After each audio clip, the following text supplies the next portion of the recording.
As we look at problems that we face today in healthcare and other areas, many people look to government for solutions.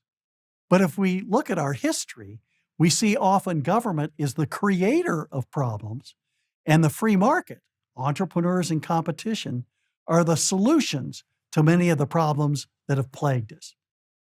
Let's look at the United States. It's a nation founded on freedom, the first nation ever to be founded on the idea of liberty.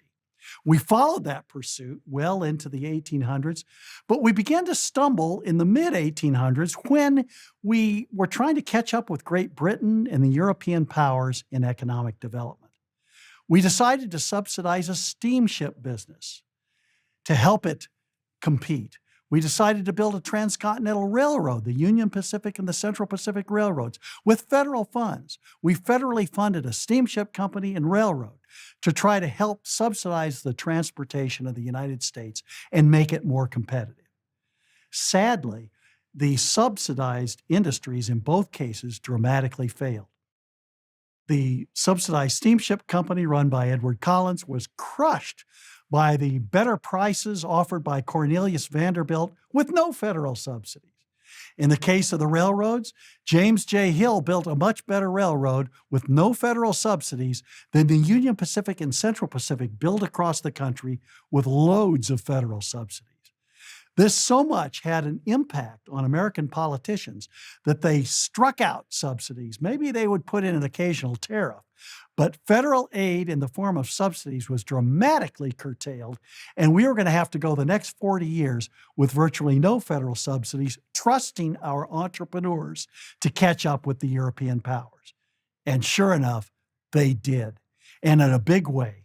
We saw after the Civil War from 1865, say, to 1905, the greatest outpouring of human invention and entrepreneurship, perhaps in the history of the world. For example, we have the invention of the telephone by Alexander Graham Bell.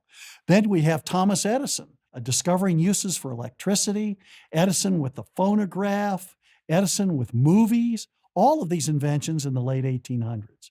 Then we have the automobile with Henry Ford in the 1890s. We have the airplane, 1903, privately done by the Wright brothers. We have three great inventions in the 1870s, the typewriter. In the 1880s, we have the adding machine. Just think, for corporations had to have their accountants add all the figures by hand. Finally, in the 1880s, with the American invention of the adding machine, think how that changed corporate life. We have the computer invented in the 1890s by Herman Hollerith. Herman Hollerith used his computer to quantify all the information on 63 million American residents. And so with these inventions, America surged into the forefront. Look at the automobile, the computers. America was ready for the 20th century. American inventors without government were absolutely fantastic. As we look to the future, whether it's healthcare, whether it's the space race, all sorts of issues, why don't we look at the record of success achieved by American entrepreneurs and discard the record of failure that government has given us? Let's go with the entrepreneurs. Let's not go with more government.